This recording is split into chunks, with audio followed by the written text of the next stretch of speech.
สบายดีพ่อแม่พี่น้องFCเบิดสุขูสุคนเด้อจากฝั่งลาวจากฝั่งไทยและต่างประเทศมื้อนี้กาบ่าวไปสี่บ่าวลาวกาสิพาทุกคนไปเบิ่ง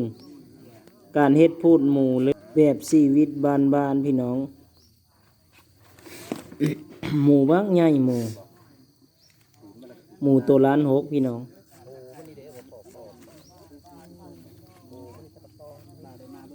หมู่ใหญ่มาใหญ่ตุ้ยก็ตุ้ยหมู่ถ้ากันเฮ็ดพูดแนมนี่ก็ย่ามเกี่ยวข้าวพี่น้องเอ้ยบ่มีอันกินอันอยู่บ่ไผก็บ่ได้ไปหากินแบบการเกี่ยวข้าวอะนะเอาการเกี่ยวข้าวเฮาก็บ่ได้ไปหากินหาอยู่ก็ซื้อหมูมาเฮ็ดพูดละแสนพี่น้องจักละได้หลายปานใดละถ้าไปเบิ่งนี่ล่ะพี่น้องมันสิพูดใหญ่หรือพูดน้อยพูดละแสนหมูเสือใหญ่อยู่ได้พูดละแสนกระตกอยู่ซ่าพูดพี่น้อง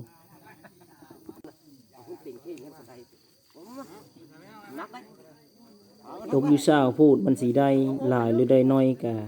ถ้าเบิ่งกันบาดปาดบัดเฮ็ดพูดแล้วพี่น้องตอนนี้ก็กำลังจี้อยู่เพิ่นกำลังจี้ฟีนข้างนั้นข้างนี้เพราะว่ามัน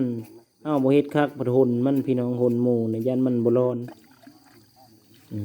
หลังจากจี้แล้วก็มาโหดพี่น้องโหดให้มันเกงสะอาดล้างแล้วก็เอามาใส่เตงพี่น้องปาดบัดนี้ปาดแกงปาดขาเป็นชิ้นแล้วก็เฮ็ดพูดเลยบัดนี้ล้างเอาผ้าเอามีดขูดแล้วก็คักให้มันเกงมันงามหลังจากล้างแล้วก็วันนี้ก็เพิ่นก็สี่ปาดขาพี่น้องปาดขาหลังโอ้ขาบักใหญ่นึงขาหมูดินแดงเด้งๆปาดขาหน้าขาหลังแล้วก็จ้วะบัดนี้จะทองเฮ็ดเป็นชิ้น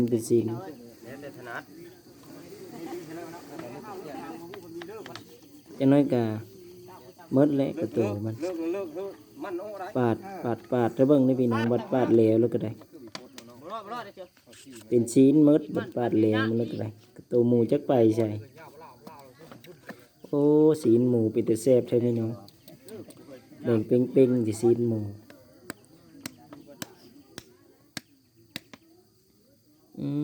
มันไงมันก็หลายหมูนี่พี่น้องเลยเอาน้ำมันมาทั้งหมดข่าวสลานอยู่มันติดไปตัวเพราะว่าหมูตัวนี้ตุยหรือพี่น้องหมูตุยตัวนี้เลยมันลาย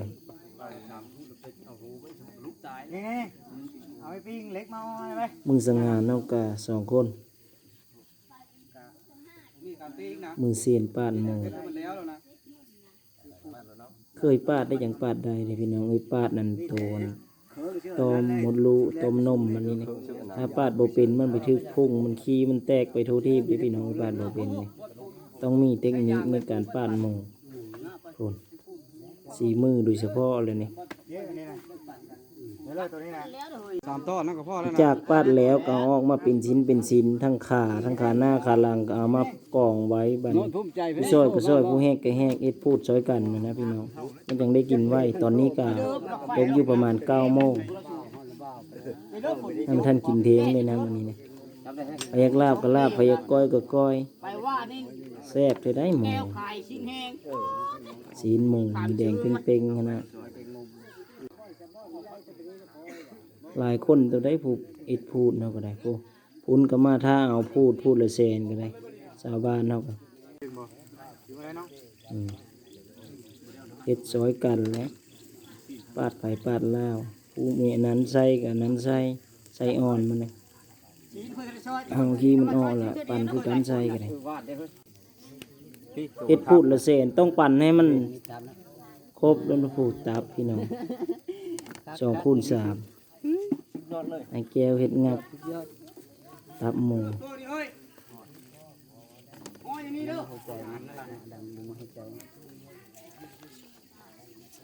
โอ้ตับไตไส้พุงมันเต็มอยู่แล้วนี่ ดึงออกมา ดูลมนะ เราจะป้าเป็นกินเรื่องให้กินเหล้าเฮาแล้วมึงนะโอ้ก็เราไปเล่นไปกินนี่นะลีได้ โอ้โอ่งมันก็พักใหญ่นี่ แกนตะกี้ได้เกี้ยวนึง โอ่งกระดูกมัน พูดดีได้สองคนนี่นะ สั่นศีลสั่นในพี่น้องสั่นในมันก็ใหญ่เท่าใดสั่นในมันก็ได้แต่บ่ซ้ำสั่นเนาะสั่นทางหลังมันน่ะใหญ่แต่ตัวนี้สั่นในตัวนี้ สันนาย สันในหมู่ได้ผมเป็นสัน ใหญ่เติบสั่นในสั่นกระโสงทั้งหลุมมันหลุมสั่นมันสั่นทั้งเทิงสิอ้ออูตับมันพี่น้องตับใหญ่ตับไตใส่พุงแท้นี่หมูตัวบักใหญ่นี่ขนาดบัดปาดแล้วกองเต็มเตงพี่น้องมันมีแต่ศีลมีแต่หนังมันมาทั้งเม็ดหมูนี่ห้าวบ่ซื้อหมูมาเฮ็ดพูดเพิ่นมันกะสีหิวมันกินนะพี่น้องยามนี้เพราะว่ายามเกี่ยวข้าวไผกับการลาวโสงนี้ข้าวกะสุกเต็มทงเฮ้ยโสงนี้พี่น้อง ปัดหนัง เลิศพี่น้อง หนังกี้แล้วพี่น้องเยอะ ซอยหนังแล้วก็ซอยหนังซอยศีลใส่ก้อยใส่เลิศนี่โอ้ยใส่พังหอมมันแซ่บมาแซ่บมัน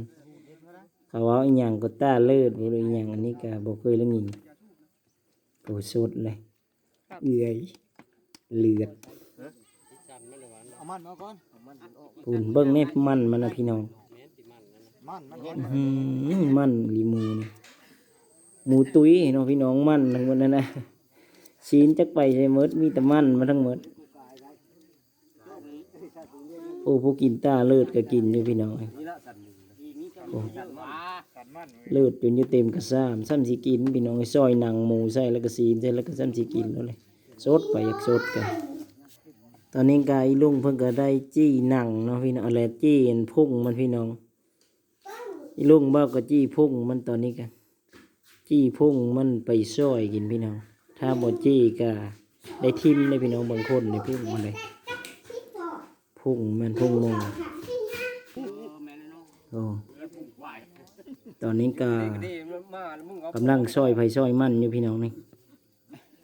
อ๋อตัวหมูไงมันเป็นใหญ่นึงหลายลิหมูนี่พี่น้องเอ้ยพูดละแสนคือเราได้หลายอยู่ดอกบัดนี้ พุ่งมันเนาะอันนี้เนาะอย่าช่วยนะปักนะ เอามาซอยแล้วกินนี่นะพี่น้องจำเลิศแซ่บ มาทางผู้ ใส่มันกินนี่นะจีนะพี่มาฟักแล้วพี่น้องนั่นนานี่ใส่มันมาทางผู้ทางแม่ทางลาน เป็นแต่แซ่บที่ใส่หมูพี่น้องโอ้ผู้ซอยอยู่พวกก็ซอยผู้มาปั่นเฮ็ดพูดดูพี่ก็เฮ็ดพูดพี่น้องผู้มาใหญ่นะใหญ่เฮ็ดพูดนะผู้ซอยผู้ใหญ่และซอยกันมันจังเหลวไว้พี่น้องหมูตัวพวกใหญ่บ่เฮ็ดแนะนำมันนั่นแล้วได้นั่นได้กินนะบางคนก็บ่ได้กินข้าวเช้ามาท่าศีลหมูเก็บเอาไปปั่นผู้ซอยแล้วก็ซอยผู้เก็บใส่กูไปปั่นครับไปเฮ็ดพูดไป มาข้า ผู้กองใหญ่เฮาแล้วพี่น้องได้ใส่กินนี่ก็ได้ใส่กับปั่นคือกันปั่นจนหมดนะโอ้สองปูชาติพี่น้องเพราะว่ามันพูดละแสนตกอยู่20พูดหมูตัวละล้านหกพี่น้อง ไปเชื่อพอพวกโจกกัน ผู้เอาไปเอามันแล้วได้พี่น้องกัน